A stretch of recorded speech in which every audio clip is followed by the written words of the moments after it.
Welcome to Wannabe Clutter Free, formerly Wannabe Minimalist, the podcast for busy families who are tired of the chaos, fed up with being overwhelmed, and ready to enjoy life again.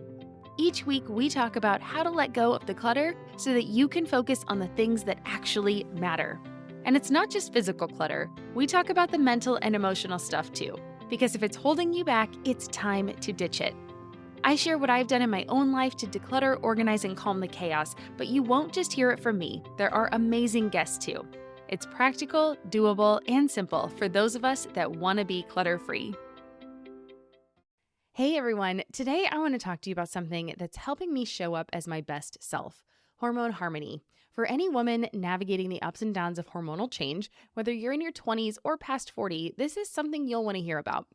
I started taking Hormone Harmony because lately I've been feeling off balance, I was snacking more, feeling sluggish, and just not like myself. I was pretty flat. And that's when I found Hormone Harmony. It's been a game changer. It's not only for those of us that might be hitting perimenopause, but for any woman who feels like their hormones could be more in sync. Did you know a bottle of Hormone Harmony is sold every 24 seconds? Yep, it's that popular. And it's not hard to see why. This wonderful supplement is packed with adaptogens. These are science-backed herbal extracts that help your body adapt to stress and minimize those annoying hormonal fluctuations. So whether it's hot flashes, night sweats, mood swings, or just feeling perpetually tired, Hormone Harmony addresses all of these symptoms gently and effectively. And for those navigating the tricky waters of perimenopause, it is nothing short of a lifesaver.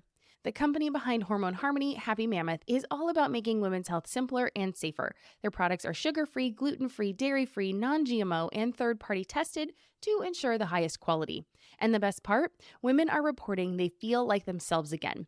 If you're ready to start feeling like yourself again, I've got great news. For a limited time, you can get 15% off your entire first order at happymammoth.com. Just use the code WANNA at checkout. That's happymammoth.com with the code WANNA, WANNA, for 15% off your first order. Don't miss out on this incredible offer. Hello, my friend. Welcome back to the show.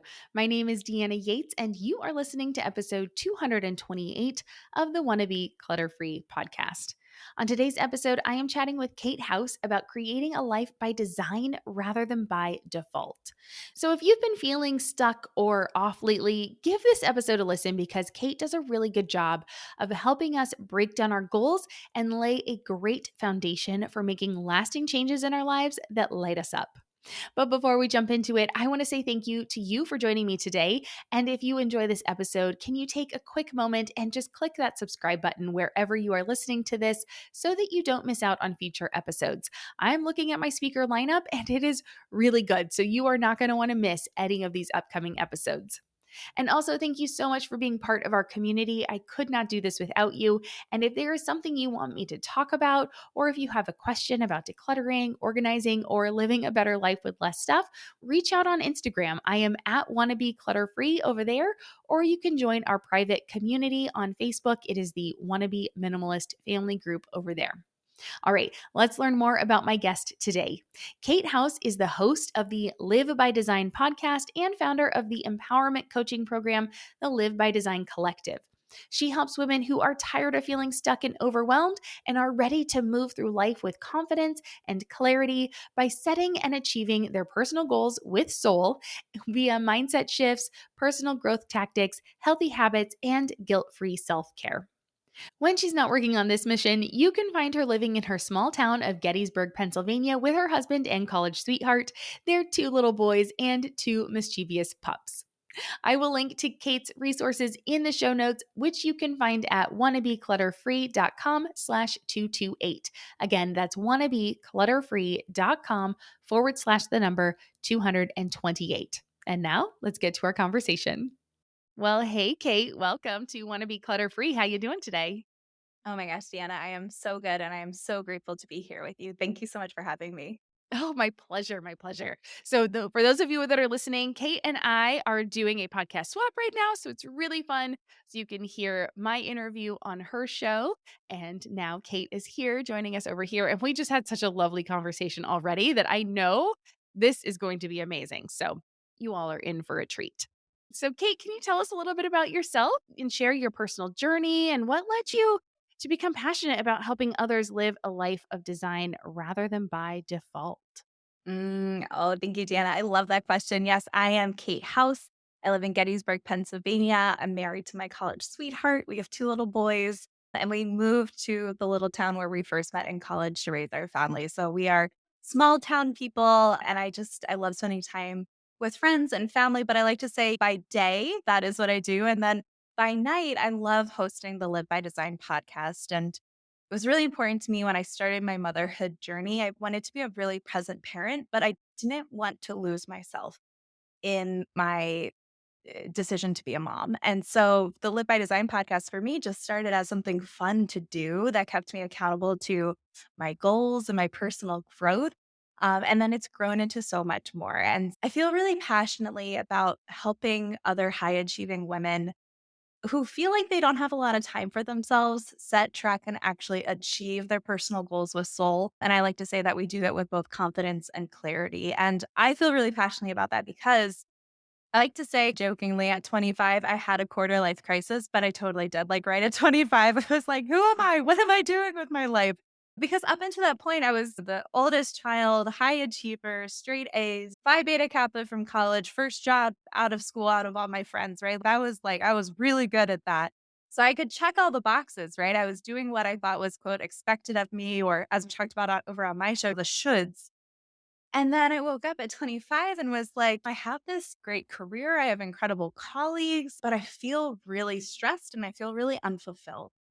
And I used to have these stress nightmares. I laugh about it now. At the time, it wasn't so funny, but I used to have these stress nightmares about my work email crashing. And I would wake up like in a panic and I'd check my phone. Is it still there? And I was like, okay, this is not healthy. And there was one night I remember we were living in Chicagoland at the time. And I was sitting on my parents' old hand-me-down couch that we had in our first apartment, and I was just crying, and my husband was rubbing my back, and I remember him telling me, "I just wish I could make it better." And not all of us are gifted with a light bulb moment, but for me, it was like a light bulb turned on, and I was like, "Oh, shoot. I am the only one who can change this." And while that was scary, it was also pretty exhilarating, and I realized in that moment 2 things. One, that nothing changes if nothing changes. So if I just kept showing up and going about my day the exact same way I had been, I wasn't going to feel any differently. And then I also realized a harder truth of when I'm not changing, I'm choosing. And I was like, oh, this is tough because I don't really want to choose to feel the way I'm feeling. And I think that means that I need to change some things in my life. And so my hope is that, you and I talked a lot about the power of these small shifts and changes over time. And it was a classic case of I like left my career. I became a yoga teacher, like then a podcaster and a coach and summit host and author and all these things now. But I had to do a 180 because I was just like, I was so burnt out. I had to just restart things and figure out what I actually wanted. And so, my hope in teaching how to live by design and not by default is to help others way earlier in their journey so that they can make those series of 1 degree shifts and not need the same like life changing updates and shifts that I went through because 'cause they're tough and they're not easy, and in hindsight, I'm so grateful for all the times I trusted myself to take the next right step, to become who I am today now 10 years later in this journey, but I hope that I can help a lot of women a lot earlier so that they don't get to that place of burnout and overwhelm, and they can feel like they're living in alignment, and they can move forward with confidence and clarity. Mm, that resonates with me so much. I remember having panic moments and like the moment of like, this isn't right. When I would be walking and it would be like, if I got hit by a car, then no one would expect me to do the things that I am expected to do. I could be in the hospital. Like, I never thought I would die. Like, in my visions, it wasn't like, "Oh, I would die." It would be like, I would be in the hospital with a broken leg, and no one would rely on me for anything. And those are the moments where you're like, "Okay, this is not healthy. Something needs to change. This is not good. Let's take them." Whoa, that's strange. I had something really similar. I used to dream, I don't know, we must be like kind of the same cloth. I used to dream of getting into a fender bender, one that I didn't cause, but was bad enough that I could justify staying home that day. There you go. And that's when I was like, oh, this is not. I am not in a healthy place. Like, I need to design a day for myself that I am looking forward to, and not that every day is unicorns and butterflies. Absolutely, like, life ebbs and flows. There are good days, there are hard days, there are difficult seasons that we have to navigate, but I didn't want a day where I was dreaming of a fender bender. It's a pretty low bar. It's a pretty low bar. I don't want to dream that I have to be in the hospital because that's going to come with its own complication.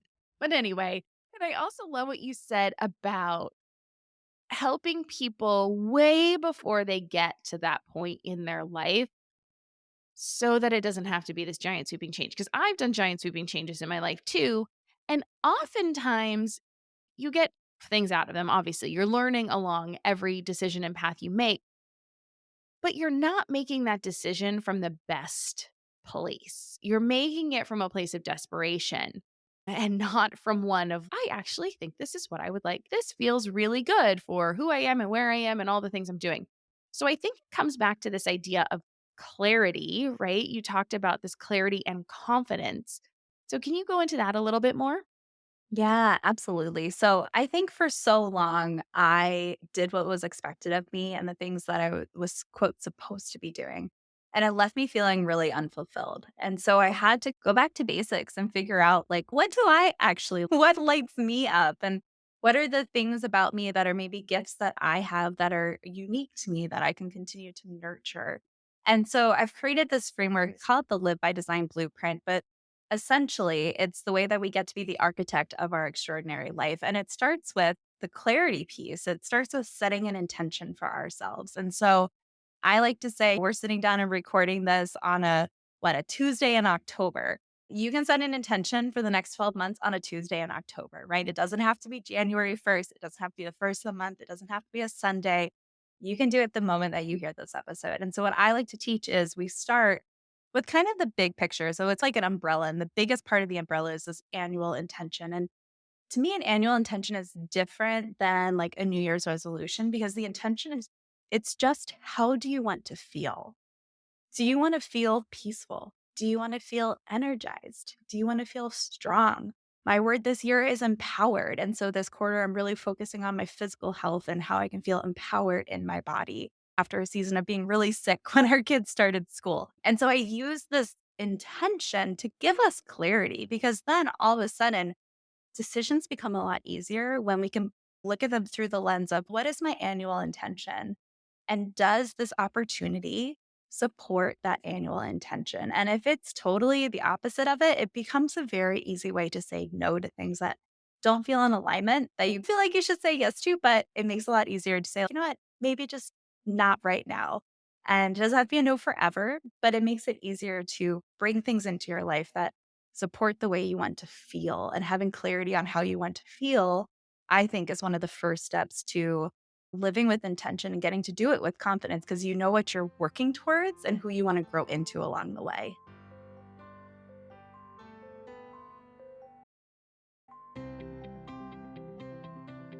Right. That confidence. And that piece really, I think, is that first domino, right? Everything will feel better. All of your decisions, anything you do will feel better when you have that guiding North Star to say, I'm putting my stake in the ground and this is what I'm working for. And also that it can change, right? Like you said that there, like it doesn't have to be no forever. It could just be no for right now.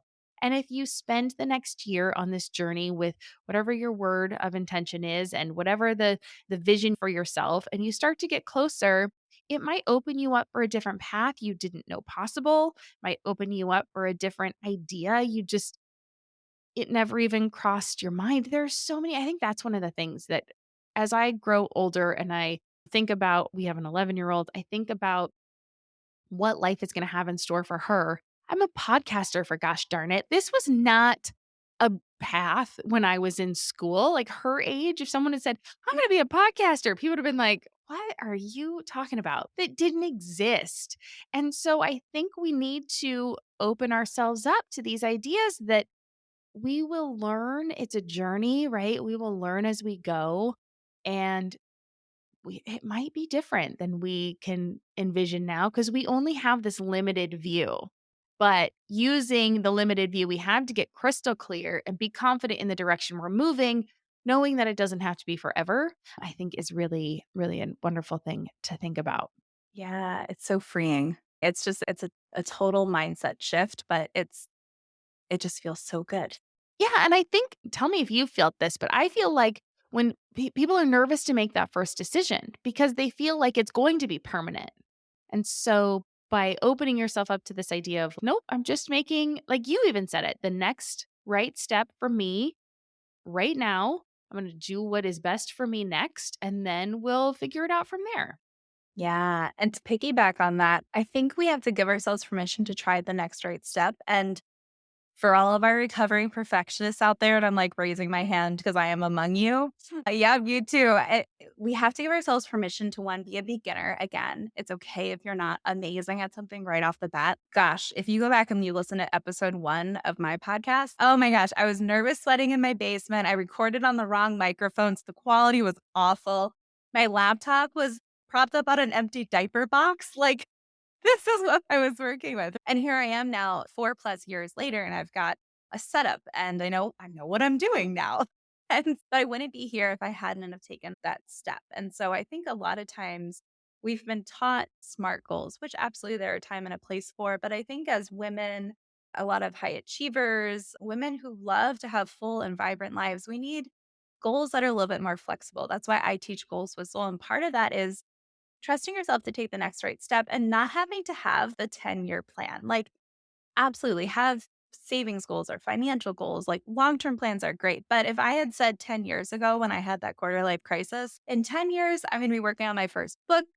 I'm going to host summits. I'm going to have a top podcast. I would have never started because I would have been like, that is so far outside of where I am right now. I would have never started. And sometimes we just have to trust ourselves to just listen to those little nudges we hear or we feel to take the next right step and just trust that we can try it. And if it's the next right step, we take another one. And if we try it and we're like, actually, what I learned from this is that this is not for me, like that can be just as helpful. And so I think we have to give ourselves that permission to get out of our heads and to actually do some of these things. And then we can discover, yeah, this really lights me up. Or actually, no. And that's okay too. Yeah, no, I love that. And I think one of the things that really helped me with this was when I became a mom, right? And seeing my daughter grow up and all the things, like I realized she knows nothing. She is a blank slate for the longest time, right? Until they start to talk to other people, like their friends, like they learn everything from you or whoever is helping take care of them. And it's just so interesting. And so just thinking about that of okay, everything I know was taught to me by the people around me. Now that doesn't mean that everybody around me knew everything either. So I think that was one of those moments where I was like, and I don't get mad at her for trying something and not being good at it because you've got to find what you're good at. And everybody's good at different things. And I don't get mad at her when she tries something and she's, no, that wasn't it. I'm like, great, fantastic. Check that off. Now we can try something else.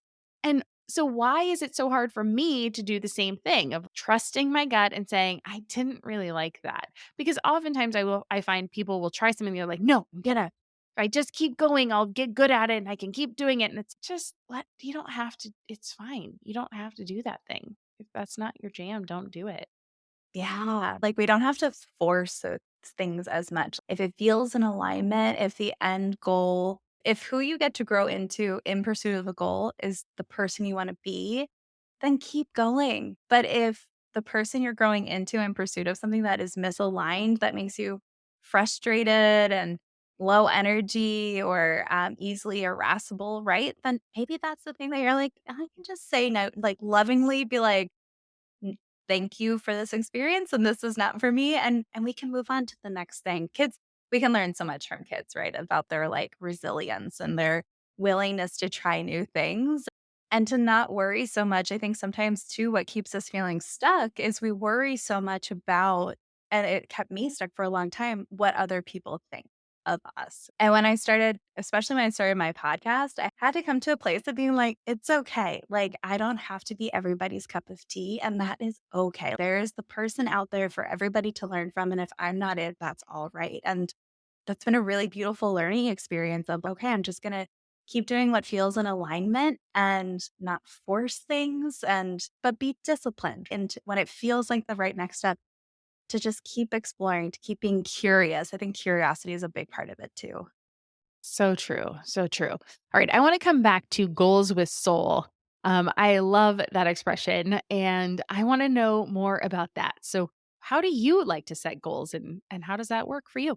Oh, Dan, I love this question. I could talk about goals with soul all day, so when I think about this kind of structure, we start with this annual intention. That's the big umbrella. Then we come down one level and we've got our goals with soul. And I really think that's where the magic happens. So I think a goal with soul is four things. The first is it's aspirational.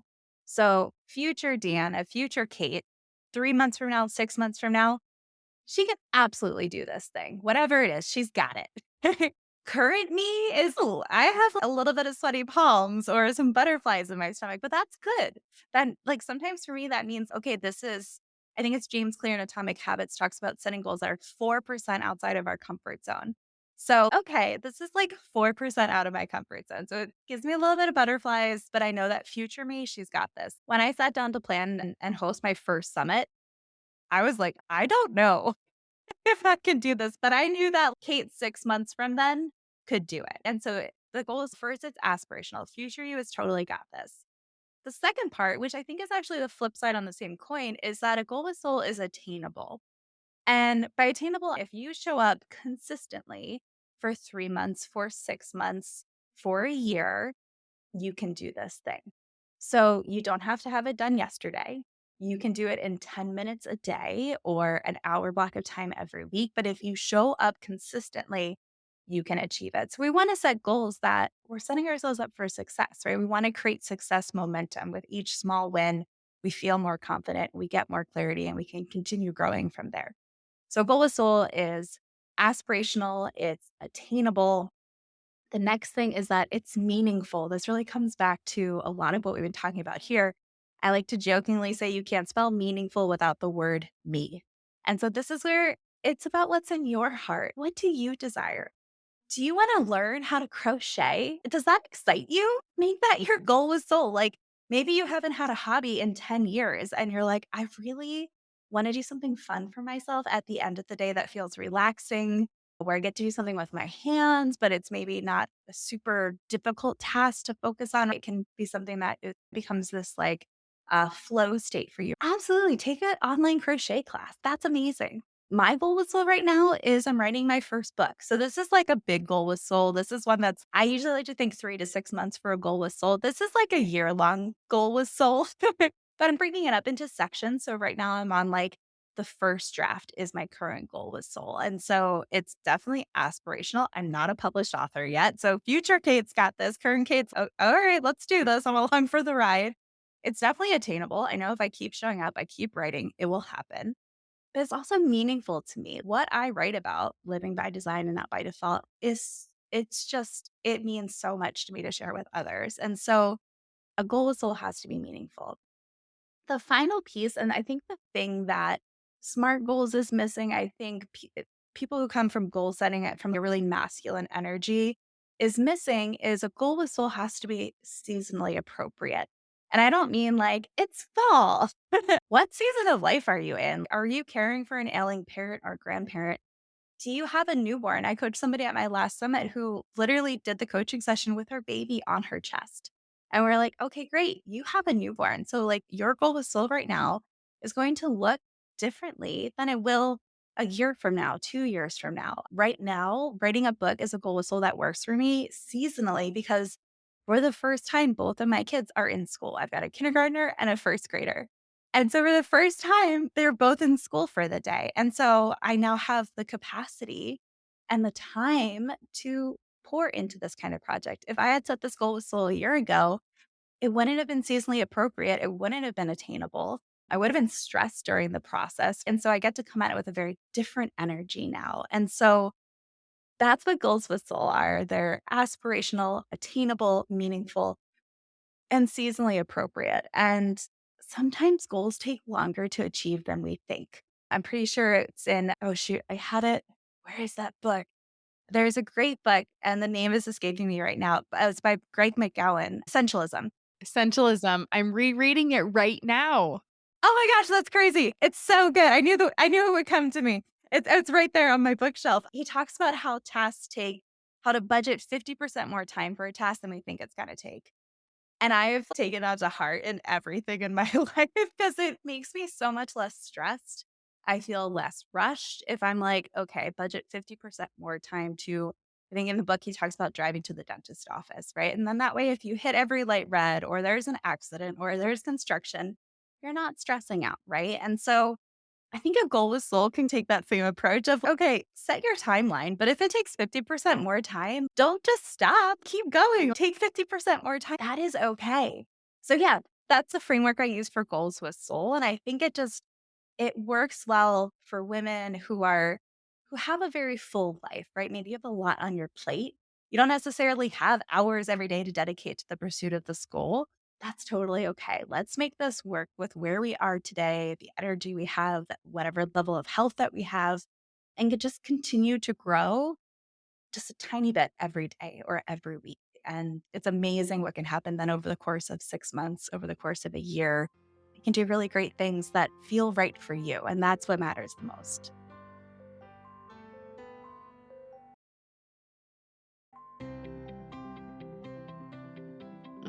I love that so much. And the part about it being seasonally appropriate, I think really is the part that speaks to, I would say, the most women in my life because there are those moments, right? And I think we can get caught up in comparing ourselves to other people, right? We can compare our where we are today to someone we see online or even listening to us talk.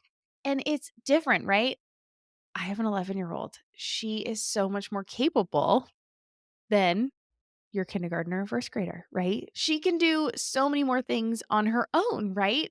I don't need to help her in the bath anymore. I don't need to help her do so many of the things that I used to do. And it is freeing and it's also a little sad sometimes, but it's just a season of life. And I think when you appreciate the season you're in and you give it the not reverence, but like just that moment of acknowledgement that's okay. Let's take a crystal clear look of where we are. Let's go back to that clarity and confidence, right? Where are we? What am I doing right now? What takes up my time? Who needs me? What are my demands on not just my time, but my energy? And really appreciating where we are and knowing that everything is a season, right? And I know when we're in the middle of it, it feels like it will never end and it feels so daunting. But those times will change, right? The newborns do grow up, they do move into a different phase of life. And I remember when she was a baby thinking like, "Oh, I'm going to be so sad when this time passes." And yes, there are moments where I'm like, "Oh god, I remember this." And I'll look back with very fond memories.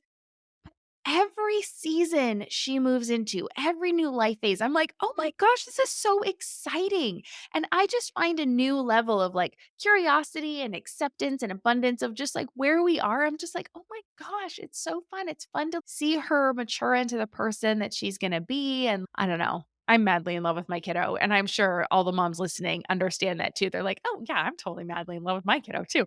And it's just I just love being able to have that moment, but knowing what's seasonally appropriate, I think gives you the space and the grace to say, you know what? Not right now, but I'm going to put it on my vision board because I want it there in a year from now. I want to make sure I don't forget it. I want it to be there, but it's something that I am going to look at and I'm going to revisit when it feels more appropriate for me. So I love that you point that out. I think that's so powerful. Yeah, and I think it's something that we're not really taught. We're taught I should say I've been taught when I was younger, and we're all taught by imperfect people who've learned from other imperfect people, right? These things perpetuate themselves. And so I was taught to do things perfectly, to be early for everything, right? If you're on time, you're late. I was taught that you just push through and you just make it happen, nose to the grindstone. And, I mean, yeah, you can exist in that way, but it doesn't feel good.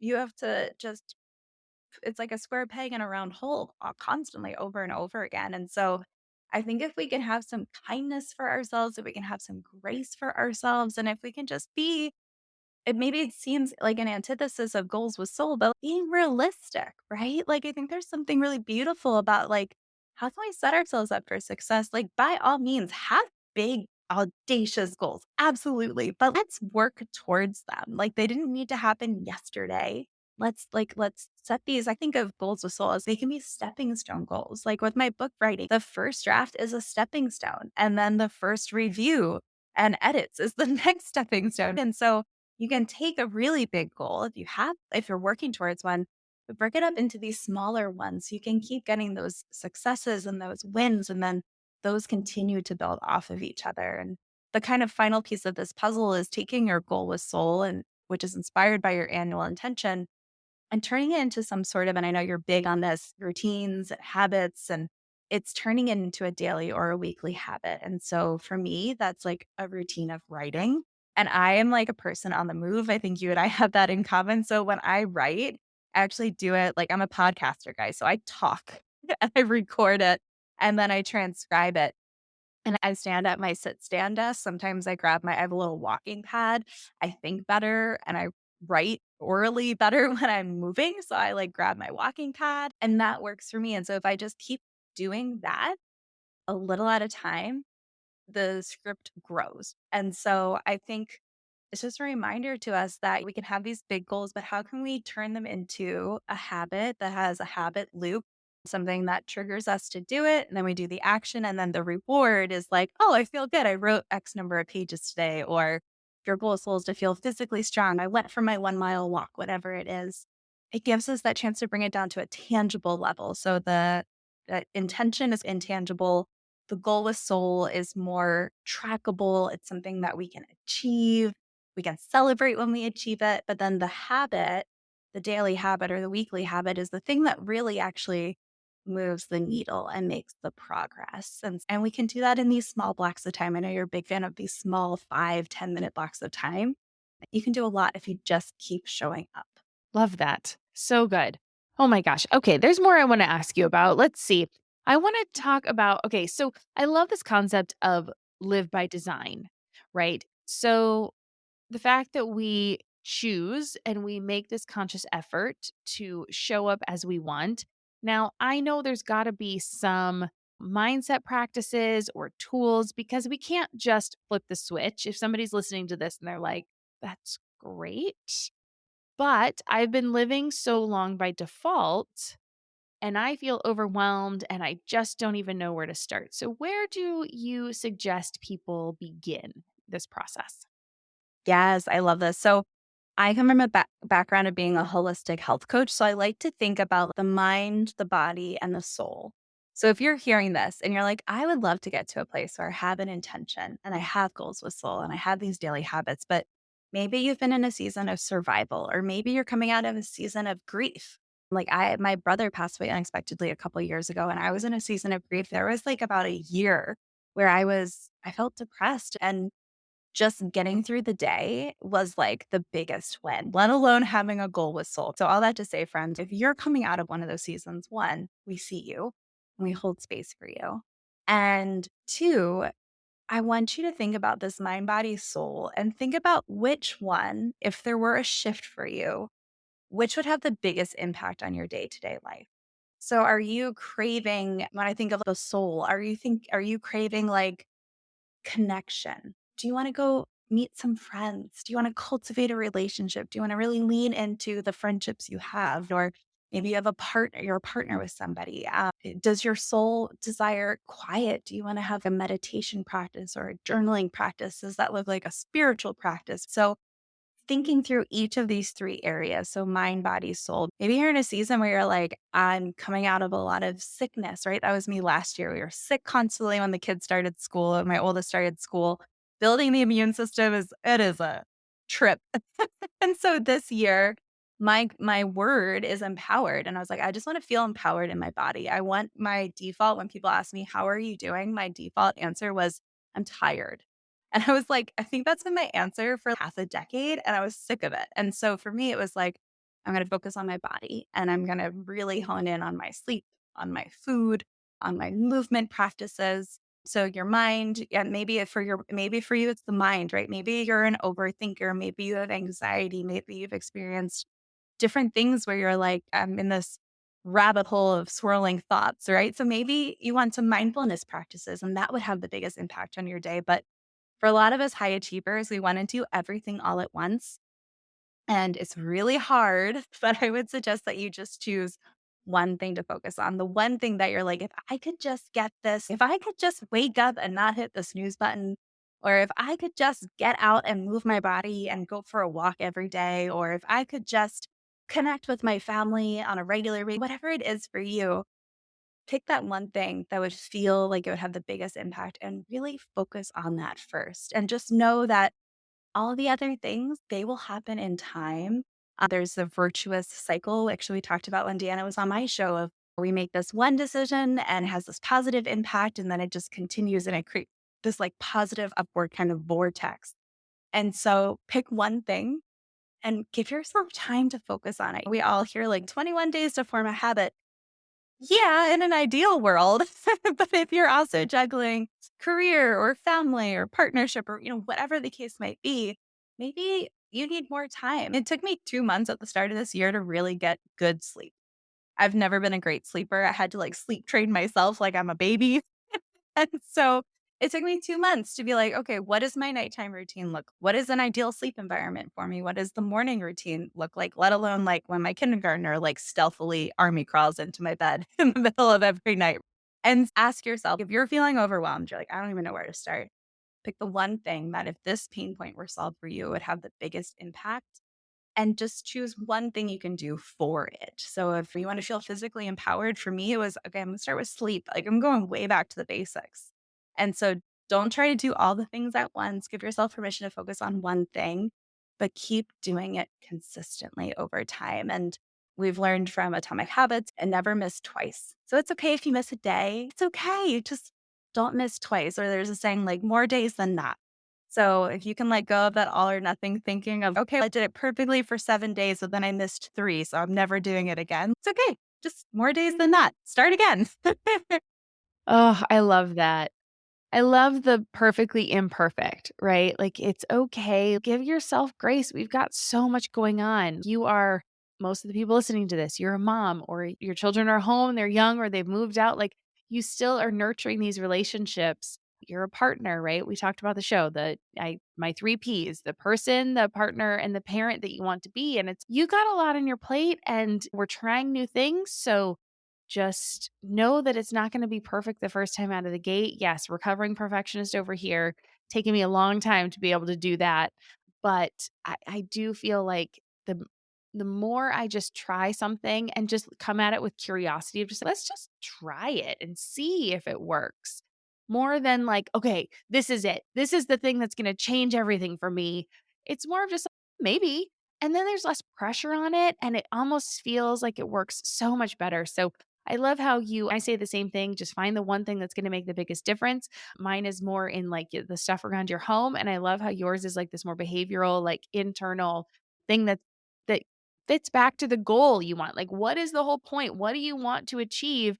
And then let's break that down and what's gonna move that needle the most. And I love that positive vortex. I think that's so fun. That's just such a fun visual to think of. And they start small, right? A vortex is like a tornado, it kind of starts smaller at the bottom. It's a tiny funnel, and then it gets giant up at the top. And then it's this self-perpetuating thing where it's like it just continues to swirl around. So instead of it being chaos, let's make it positive. Ah, Kate, I love that. And I know people listening to this are going to want to connect with you. So, where can listeners find more about you?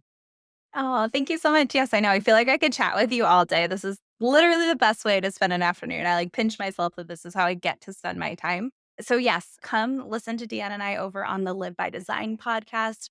We have a really beautiful conversation over there. The Live by Design podcast is really my home of all the things that I do. You can also find me over at my website, Miss Kate House. So it's just MSKATEHOUSE.com. There's another Kate House out there in the world. She got katehouse.com first. So I miss Kate House. That's also my Instagram handle. So if you enjoyed this conversation, hop over into my DMs. Let me know. I manage all the things. So if you get a response, it is me. There's nobody else behind the scenes. I'd love to hang out with you over there. But yeah, the podcast is the place to be. And if this goals with soul topic really resonated with you, I have an evergreen summit. So if you wanted to get access to that, just go to misskatehouse.com and you'll see at the top summits, just click on Goals with Soul Summit and you can get free access to the full library of the Goals with Soul. And it's a really fun summit to listen to if you're just looking to feel energized, empowered, and gain that confidence and clarity. That's a really great place to do it. Love it. Well, my listeners know I love a good summit since I hosted my first one last January. Doing another one, and I just invited Kate, guys, before we recorded this. So she's going to be at the next one. Spoiler alert. So make sure you're on the list so you will be able to learn from both of us at that coming up. We will make sure we link to all of that in the show notes so everybody can find it. Easy peasy lemon squeezy. But my favorite way to end every episode is with 3 rapid fire questions. And so my first one is, what does clutter free mean to you? Clutter free actually to me means like a quiet mind. When my house is cluttered, my mind is cluttered. And when my house is clutter free, I feel like I can just exist in the space without feeling like there's this like background to do list of things I need to do in my home. That feels so true. Number 2, what's making you happy right now or in this season of life? Oh my goodness. Okay. So we just had 2 straight weeks of rain here in Gettysburg, Pennsylvania. Like, we didn't see the sun for 2 weeks. I was, like, at the point where I was like, "If the sun doesn't come out, I'm driving south until I find sunshine." And with the lack of rain, the sun has come, but the fall weather has come. And so you guys can't I don't know if you're watching this on YouTube, you can see me, but I've got flannel on, and flannel and cool weather is just giving me so much joy right now. Like, it was a hot summer. I am loving the cooler temperatures. Oh, I love that. Oh, this feels very similar. So it's been very foggy here in San Diego where we live, and there's just been this really thick marine layer. And this weekend, my daughter and I went out because we were working on her Halloween costume. And so we were driving, and I could see the sun ahead of me. And I had this moment. I felt like I was in The Wizard of Oz, where she went from the black and white house and opened up into the land of Oz. And I was like, oh my gosh, so I feel you. 2 weeks without sun, that must have been miserable, but I love the flip side of what's bringing you joy, so absolutely love that. Alright, and then number 3, what is a goal you have for yourself this year? Okay, my goal, I've already shared with you guys, is writing my first book. So that's my big goal this year. Every year in my personal growth and in my business, I like to choose one kind of thing to do. And so it started with my podcast and then having courses and then coaching and then the summits. And now I'm like, I think I'm ready to write a book. So yeah, that's the thing I'm working on right now. Oh, I love it, and I love the methodical approach, right? Again, it's stepping stones, like, Kate's living it, you guys. She's actually doing the things she's telling you to do, like, the stepping stones, focusing on the one thing, and it will grow and become more, and then you can move on when you have the capacity and those other things have become more second nature than to do it. Because, like you said, if you would have started saying, I'm going to do a podcast, I'm going to have courses, and I'm going to do a summit, and I'm going to have all these other things, I'm going to have this awesome Facebook group or whatever. Like, I'm going to write a book, I'm going to do all these things. None of it would have gotten off the ground. You would have just been so overwhelmed and pulling yourself in a million different directions, but doing one at a time has allowed you now to be doing all of the things over time. So that's what we mean when we say start with one thing and get really good at that. And it's not that these other things won't ever happen, it's just that they will happen when you have the capacity, and then they will be successful, and you will feel so much better when you do them because you actually can be there present and enjoying the process.